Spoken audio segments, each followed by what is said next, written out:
Let's go ahead and get started. Welcome to this presentation on error trapping and handling in FileMaker. My name is Marcelo Pin. I am a technical solutions architect with Solian Consulting, and I've been doing FileMaker development for about 20 years. I have limited experience coding in PHP, Node.js, and Ruby on Rails. I'm originally from Uruguay, and now I live in the States. I have been there for 26 years now. This is what we're going to cover today. We're going to start with a discussion on the importance around error trapping and maybe why we don't do it as much as we could or should. And then the bulk of the presentation is going to be covering an error trapping technique that we have developed. I'm going to start with a conceptual intro of the technique, and then we'll go into FileMaker and we'll do a live demo. That is going to focus on the error trapping side of things, and then I'll offer some thoughts on error handling, and then we'll wrap up. Thorough error trapping is critical. It's critical to ensure that our applications behave the way we intend them to behave. If you're not doing error trapping in your solutions, I'm going to argue that you're operating on faith. You're assuming, you're hoping, basically that there won't be errors or that the application will work as you think it will, or as you hope. But that can be a dangerous position to put yourselves in when it comes to software development. The consequences of not error trapping can be pretty benign. Might be a simple bug that a user lets us know about and we fix. Or it could have significant negative consequences in terms of security, data integrity, etc. I want to make sure that we're all on the same page as to what we mean by error trapping. And I might use the terms adding validations or adding assertions to our code. They all go together. So for example, when you call a subscript from a parent script, do you always ensure that that subscript actually succeeded? Or do you assume that it worked? Or when you have a script that takes parameters, do you ensure that any required parameters were in fact passed? And if it has to be a parameter of a certain type, a number or JSON, do you actually check that it was a number or that it was a value against a list of valid values? Similarly, when you have to edit data or delete a record, do you check that the go to layout or the go to related record step worked and that in fact you are on a layout associated with a table occurrence for the data, for the table where you're going to delete those records? I see some nods, I see some staring. So those are the things, those are examples of error trapping, right? The best way to ensure that our applications behave as expected is to add a lot of validations, right? And basically trap for errors anywhere that an error could occur. That's the, if you will, very defensive approach that I like to adopt in my coding.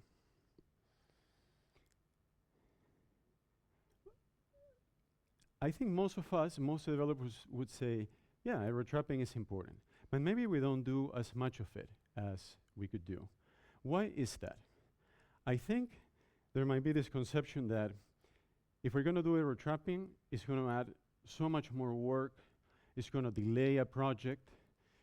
We think of it maybe as something extra and sizable. And I want to argue that that is a bogus idea. I'd like to debunk that idea.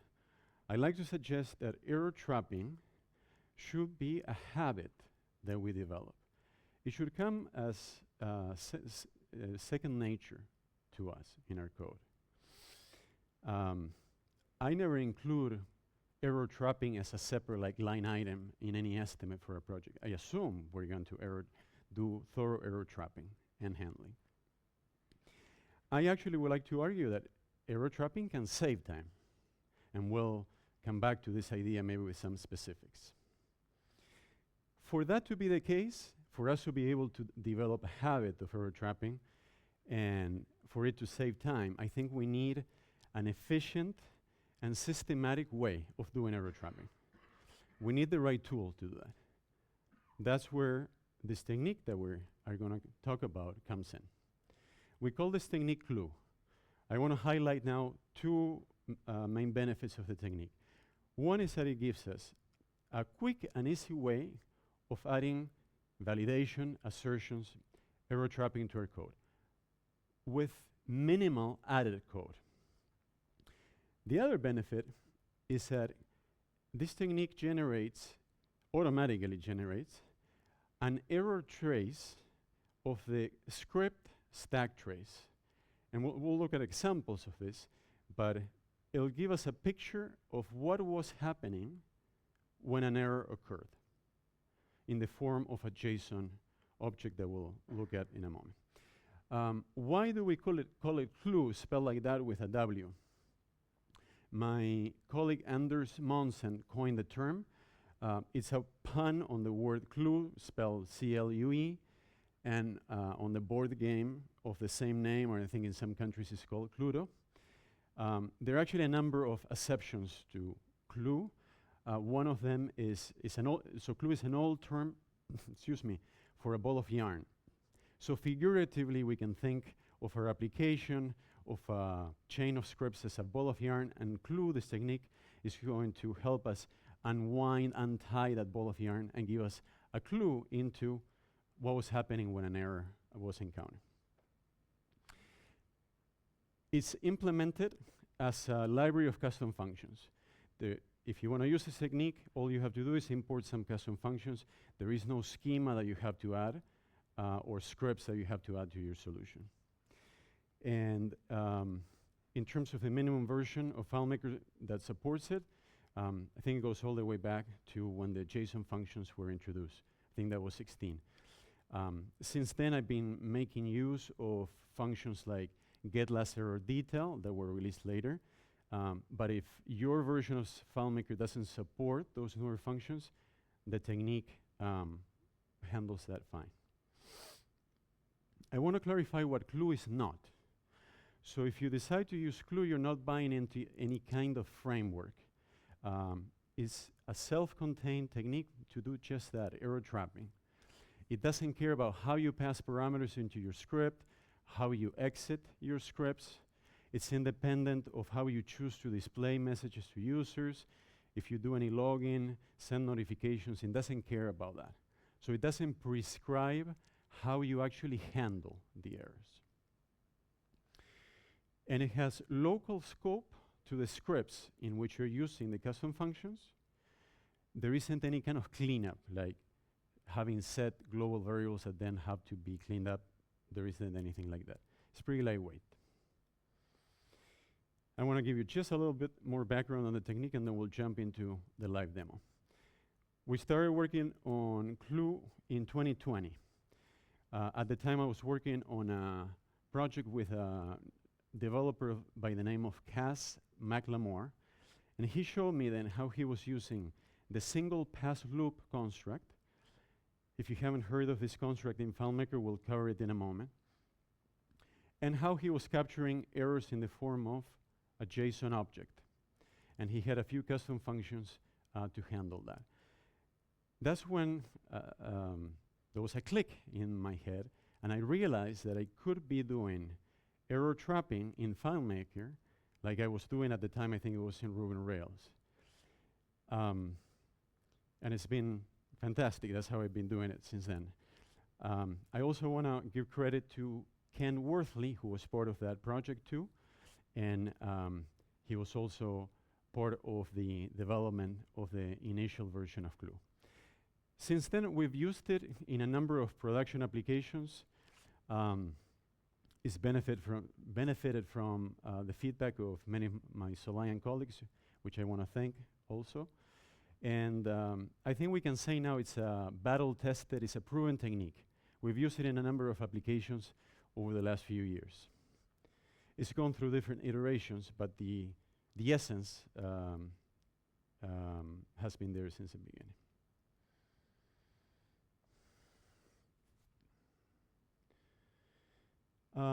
All right.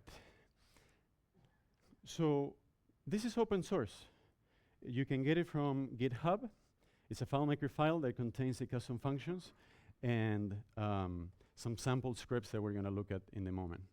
It should also be available in your conference package. You should be able to download it anytime if you haven't already.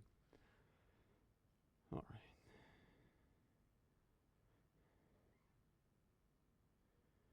Oh, and I didn't index it. All right. We're going to jump into FileMaker.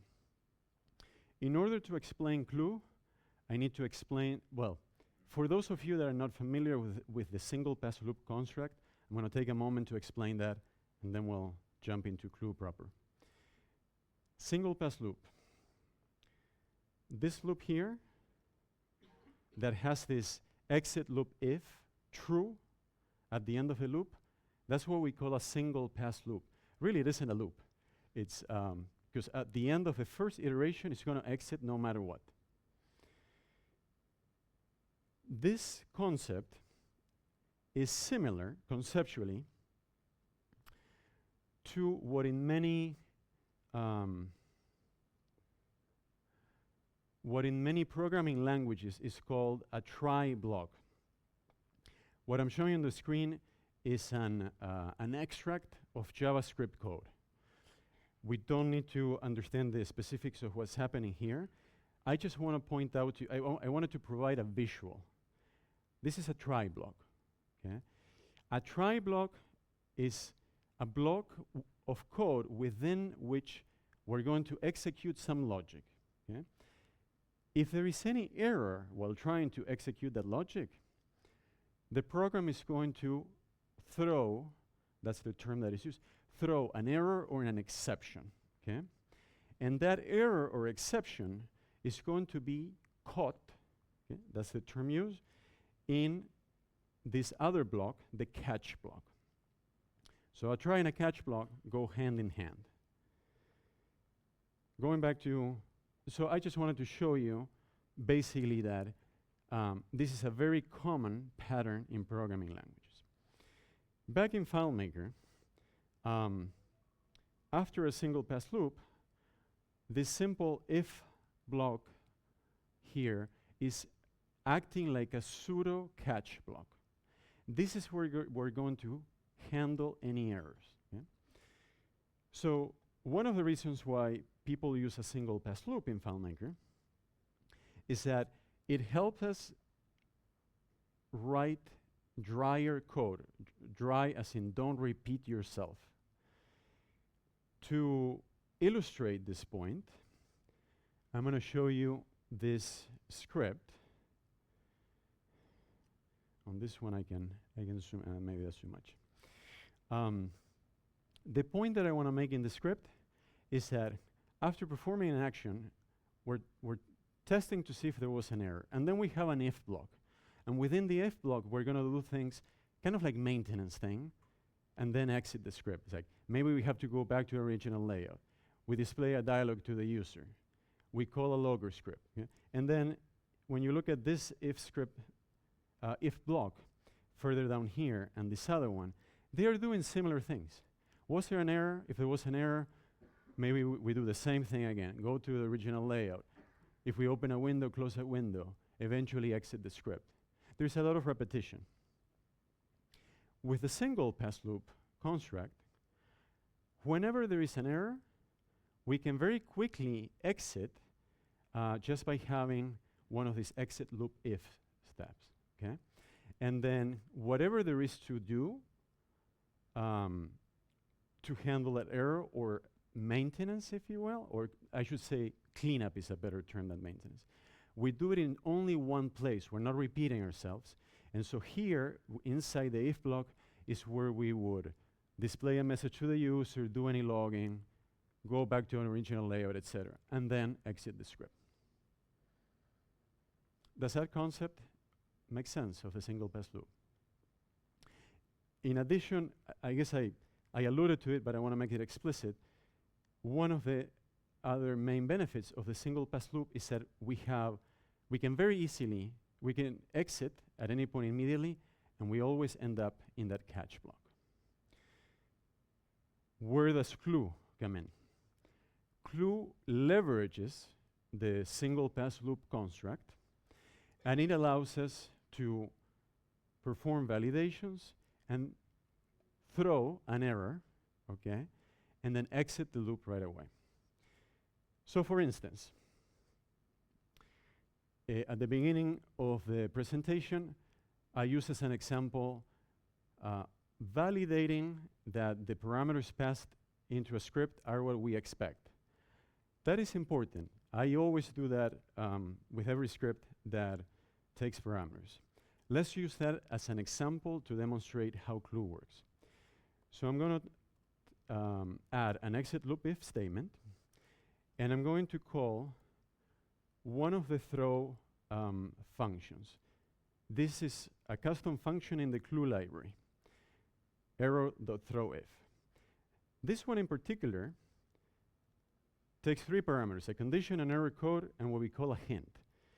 So for the sake of this demonstration, the assumption here is that this script takes, a parameter called parameter 1.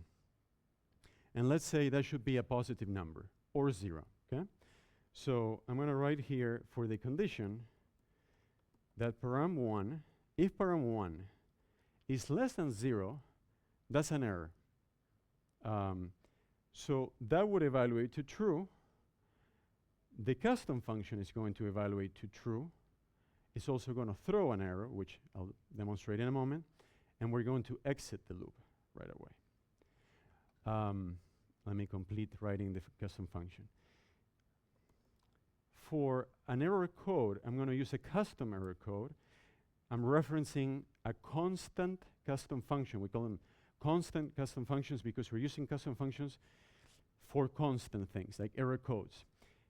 I always try to use a custom function for this and not hard code an error code in my scripts. Because then if I ever want to change the value of that error code, I have one place to do it, in the custom function definition. If I hard code it in the scripts, I have to change it everywhere that is hard coded in the scripts. And then the hint, in this case, we're just going to add a custom error message. It can actually be a JSON object. This is a very versatile parameter. But in our case, we could write something like param1 must be positive or 0. I save the script. Let's actually use this caller script to call that script, and we'll see this in action, and we'll see what happens.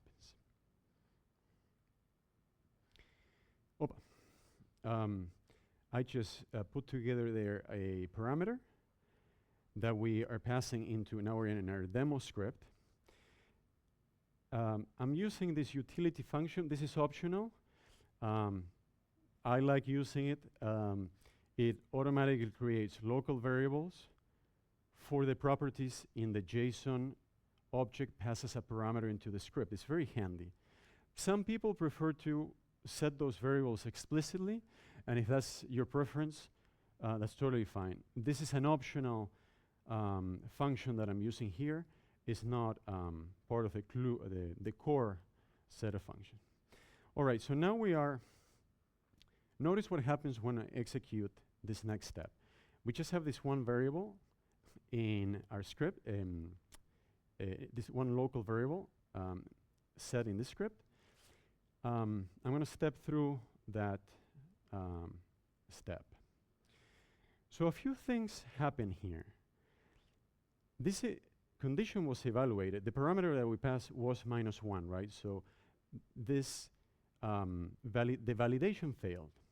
So in one line of code, we specified a validation. We threw an error, and that is captured in the form of a JSON object in this variable, and we also exited the loop. Okay? The name of this variable can be whatever you want. There are a few things that you can configure, include, and this is one of them. Let's look at what this contains. And for that, I'm going to use this JSON editor. Should have maximized this before.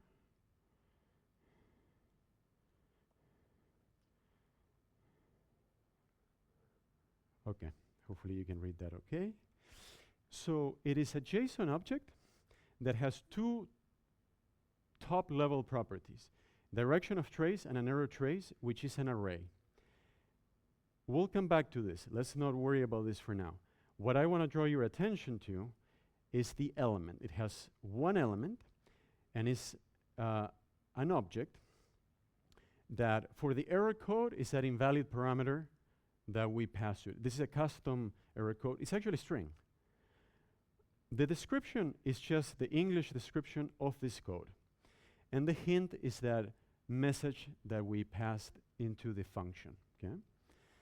Now notice that this object has additional information that was automatically added for us. It tells us what's the name of the script in which the error occurred and what parameters were passed into the script. It also gives us the state information. Think of this as state, context, environment information about the time that the script was running. Okay? This can be very useful information for troubleshooting, for understanding what caused the error. Any questions at this point? Perfectly clear? All right. I'm impressed. This was a very simple example. Well, going back to the FileMaker script, so here again, we jump to the catch block. This is where we would display a message to the user, whatever we want to do. And we typically exit scripts with this error trace. Okay? All right. Now we're going to look at an example where we have multiple scripts involved. Okay? So for that, I'm going to call the same script, I guess just so you can see what I'm doing. But I'm going to pass it a valid parameter, so we're not tripped by that validation that I added. So same color script, manufacture there a JSON parameter. We're back into our demo script. This time our validation passes. Now we're going to go into a subscript. What I'm doing is I'm launching a new window and I'm opening a record. You'll see in a minute why I'm doing that. Don't worry about it for now. And now I'm going to execute the send mail step. And that returns a FileMaker error. Okay? So I already had in this script an exit loop if, an error catch, validation. In this case, I'm using a different version of a throw function. I'm using error throw if last. Last as in the FileMaker function get last error. So if get last error, return an error, this is going to again throw an error. So watch again here, we should observe something similar to what happened before. A local variable is set to an error object or trace, and we exit the loop. Let's look at what this error object looks like. It's very similar to the other one. I'll point out a couple of differences. In this case, the code is a native FileMaker code. So codes can be strings or numbers, can be really whatever you want. And then in this case, we have step number and step type. This is the step type that caused the error and the script line in which it is. This comes from just the get last error location function, which is being used by the clue custom functions. And of course, as you're seeing, this happens automatically, right? All right, let's keep going with our script. Here I'm just doing some maintenance. I'm closing the window that I opened before. We go into our catch block. We use the function error was thrown to determine was there an error. Yes, there was. And we are going to exit with that error trace. And now we're back on the caller script. This was another example that we talked about at the beginning, right? I think it's important to always check in the caller script after calling a subscript, did it work or did it return an error?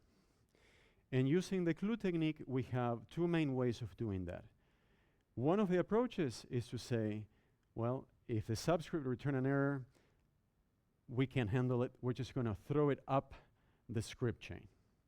That is the scenario that I'm going to demonstrate now. For that, we use this custom function called error in subscript throw. I'm going to execute this line here. A number of things happen here. So this said, yes, there was an error in the subscript, so it returned true. And so the exit loop if evaluated to true, and we exited the loop.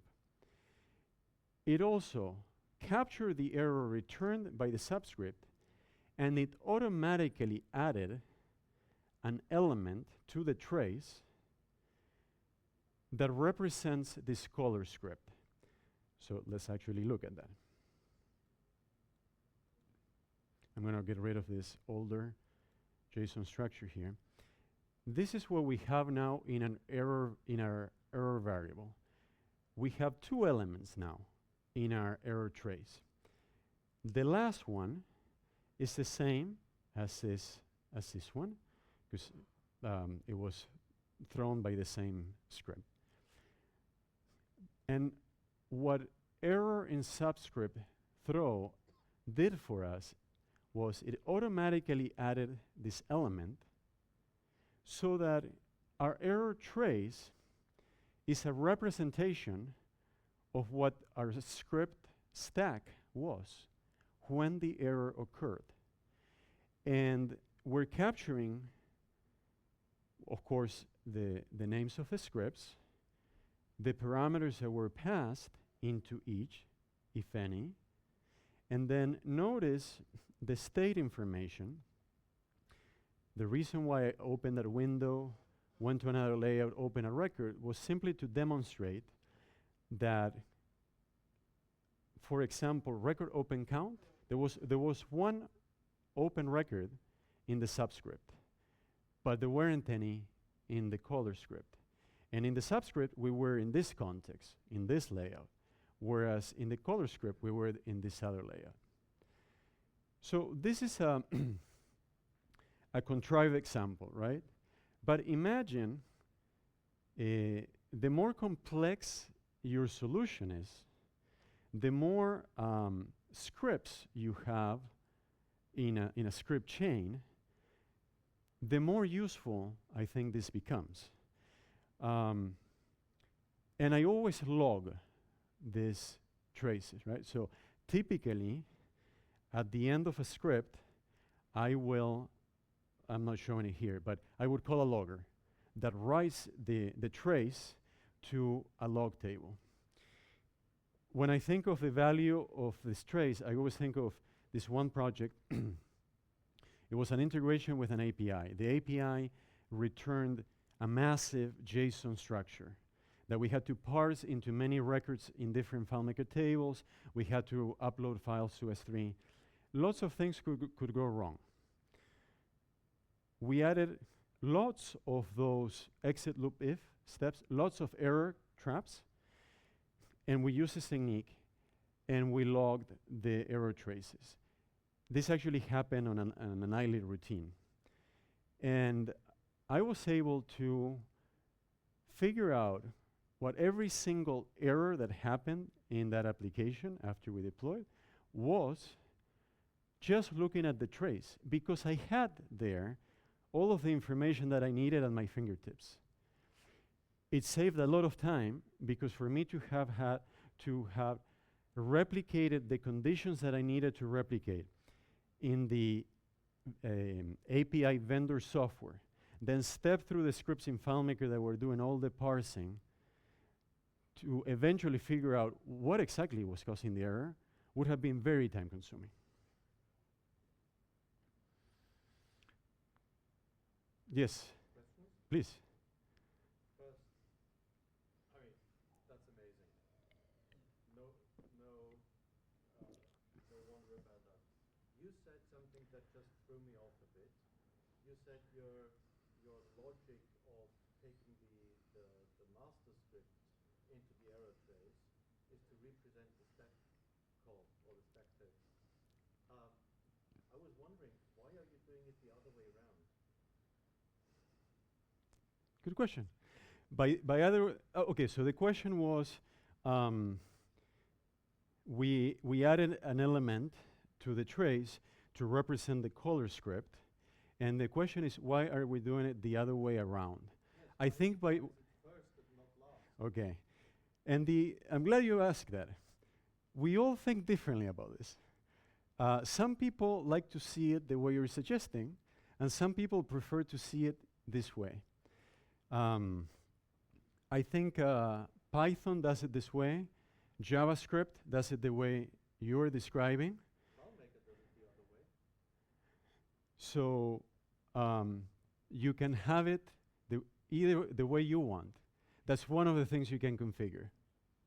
Yeah. Yes. So the color script can be the first element in the array or can be the last one. And actually, I'll demo that because it's just changing a setting in a configuration function. Very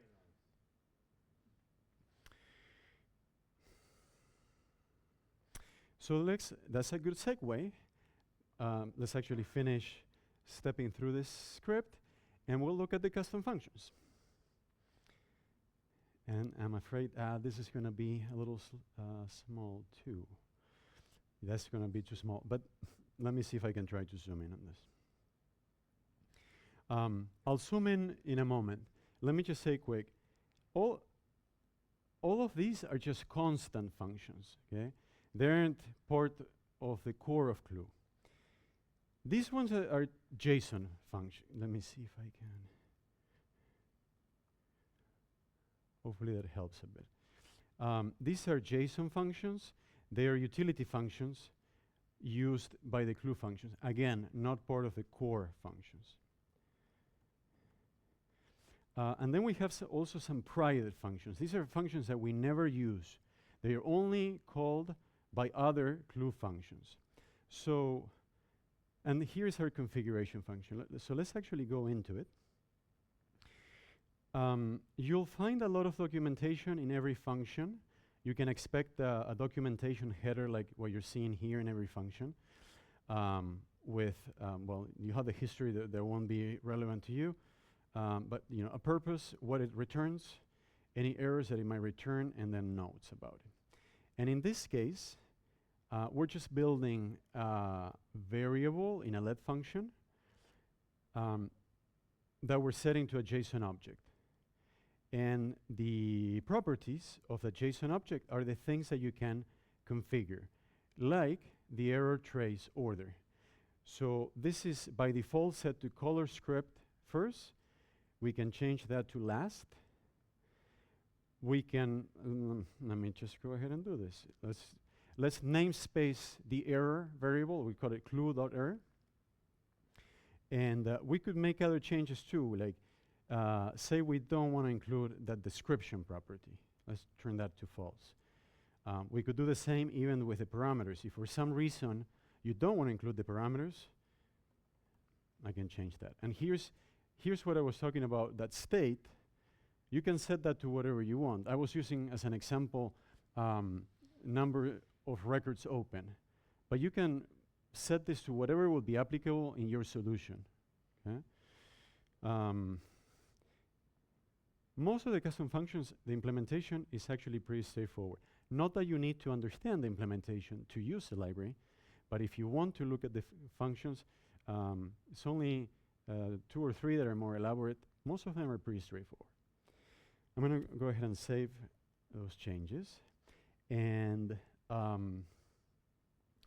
let's look at we'll see the impact of those changes that I made as I demonstrate the other way of handling errors in subscripts, which is, for that I'm going to use another set of scripts here. This is the file that you can download from GitHub or from the conference materials. This script that I'm going into now is actually meant to do what I'm going to do now, which is just skip through the lines, and you have different examples. So if you're interested in Clue and you decide to give it a try, you can use this script and just hop around and try different scenarios to see how you can use different functions to tackle different scenarios. What I'm going to do is I'm going to go into this dummy script that all it does is it's going to throw an error. And we're given the error code, we're setting that to no records found. So we're setting that. Notice the change. Now our local variable is called clue.error. That was one of the changes we made. And we're just going to exit the subscript with that error. Now, what we did before was the caller script said, if there is an error in the subscript, I don't know what to do about it. I'm just going to add an element to the trace, and some other script can handle it. In this case, we're going to inspect the error. Yeah? So a realistic scenario in which I've done this is, say, I'm trying to write data to a table, and I know there is a possibility that a user might have a lock on the record. If that's the case, that would be an expected error. And so what I might choose to do is, say I'm processing a queue of records, and so if I cannot process a given record because a record is locked, I'll leave that queue record in the queue and come back to it later. So in this case, we can use the function error in subscript to determine was there an error in the subscript. If I step through that, it evaluates to true. So notice now we're in an if block. We're no longer using an exit loop if. So now that we're here, we can inspect that error. So we can now use the get functions to get the code, get the hint. So the code was that no records found that we looked at. We could get the script name. And then we can do things like this. If the error code, in this case, no records found, in my hypothetical scenario, if it's like 301, I think, record locked, we'll do something. Okay? And then after we handle that error, we would use this function, error delete trace, to clear the content of clue error, because we would have handled it. In the interest of the demonstration, I'm actually purposely going to skip to here. So this would be the scenario where we tried to handle the error, but we couldn't. It wasn't one of the error codes that we were expecting. So then we use error throw to explicitly now add an element to our trace. What error in subscript throw did automatically for us, we're doing that explicitly here. And so if we look at clue error, this is the last one we did. Let's get rid of this one here. And I paste that in here. Notice that the order was inverted now. The subscript, the script in which the error occurred, is the first one in the trace now. No records found code. And then the caller script, our demo script, is the last one. I want to show you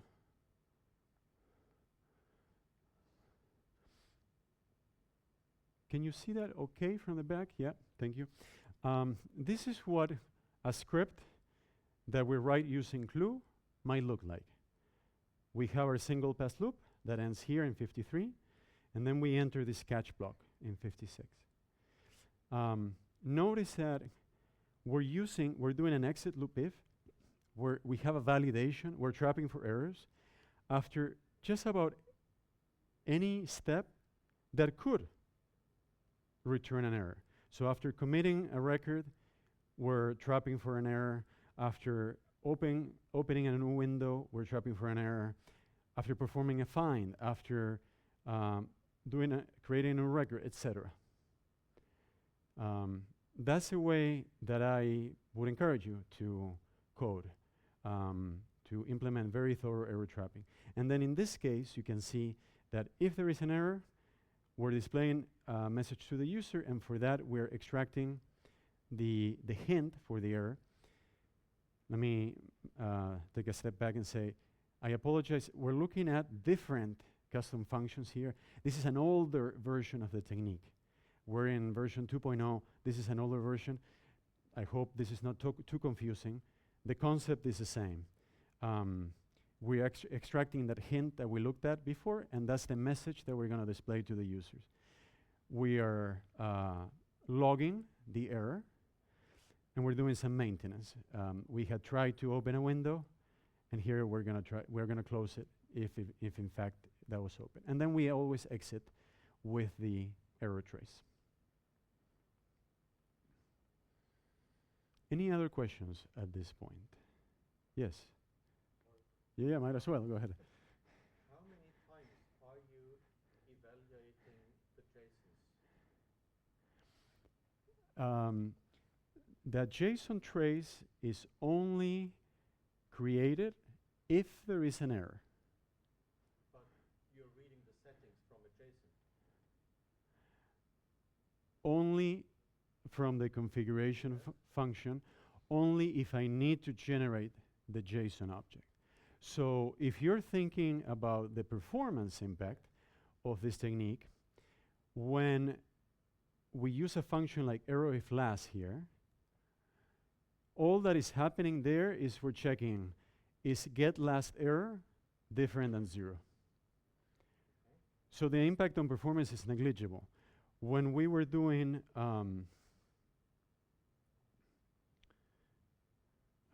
I'll just end this script here. And if we go back to this script, when I added this line, error throw if and parameter less than 1, that's all that is being evaluated.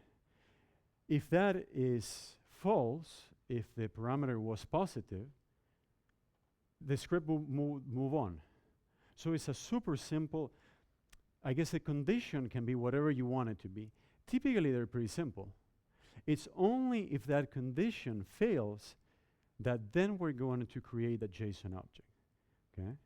And typically, that JSON error trace is not very big. If it was very big, maybe you would notice, you would see a noticeable impact. That's not the point. It's not the point of the size of the JSON. Mm-hmm. But as far as I understand, FileMaker can only hold one JSON object in its calculation. And if my parameter for the script already is 1, that might be massive. Then I've just lost my JSON parameter in my RAM. That is only relevant, I would say, if you choose to inspect the error from the subscript and if you can actually handle it, because that would clear the JSON cache. Typically, we're not inspecting for errors, and so even if you pass a parameter and now we override it, you encounter an error condition, which would be a fatal error, and we're going to exit, we're going to abort. So if that process, takes from like, say, 200 milliseconds to 400, it's not going to be noticeable, because it was an error, and it's a fatal error. I was just a bit scared that your evaluation finding that there is no error would have somehow called the original settings function. Sure. And just to be explicit, that is not the case. That only happens if there is an error. Wow. Cool. Yes, please.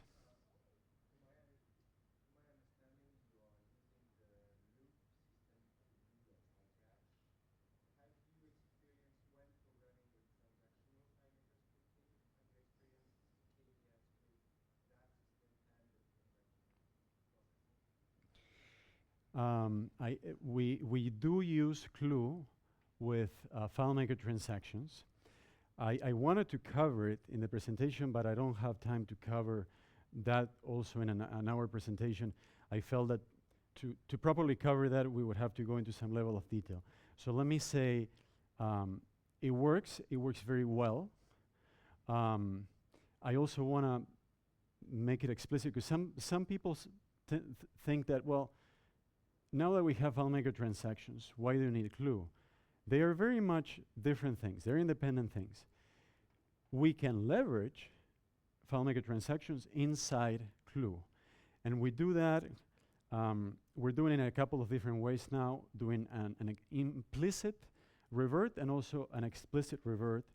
And there is a new script step that was released in 21.1 a couple of weeks ago. Set revert transaction on error, I think it's called. If you set that to off, then your transaction doesn't revert automatically at all. And what I'm thinking of doing, I haven't had a chance to experiment much with this, but based on my proof of concept, I'm planning on using that step, always set it to off, so the transaction doesn't revert until I want to. Use Clue at a bunch of error traps, and then if there is a Clue error, then I would have one explicit revert transaction step. Sorry, I'm not doing justice to the question, but if you're doing transactions, if you want to discuss more how you would use them with Clue, I'm happy to discuss that with you more after the session.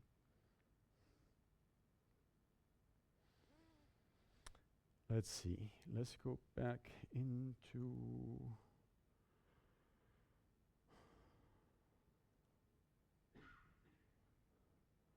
the presentation. All right.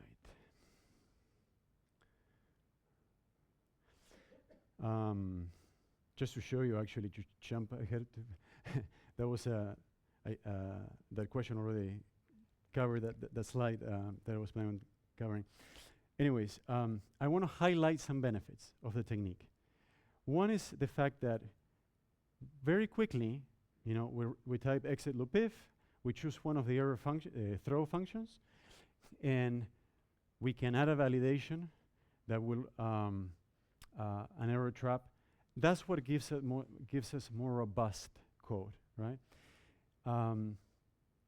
The script call trace, I think that adds a lot of value, again, for the troubleshooting value of it, which I use during development, right, and also after deployment, and we always log that. I said before that actually error trapping can save time. You saw how quickly we can write those exit loop if conditions. Oftentimes we'll copy and paste them and make just small changes. It might take maybe a couple minutes per script to add those error traps. Of course, then there is the time for testing them. But consider, how long it would take to add those error traps to the scripts in a solution. 2 hours in total, if it's a couple of minutes per script. How many times have you encountered some kind of bug that is hard to troubleshoot? And it takes a while. You have to go through a number of iterations until you finally realize something silly, like, I'm passing a parameter, that is not what the script expected. And that could have been solved by just adding an error trap, validating a parameter. So I do think that, especially in the long term, thorough error trapping and using a technique like Clue can save time. Clue gives us a consistent structure to our scripts. So whenever we're looking at a script, they all have a similar structure. It helps with readability, and it helps eliminate repetitive code. Especially, that's really an attribute of a single pass loop. I want to share with you a couple of quotes that colleagues of mine, things that they said, folks that have used Clue. Someone said, makes me add more comments and white space. Because the scripts are shorter to begin with, this person was inclined to actually add more indentation, more spacing, and comments, and still not have the script feel too long, too heavy.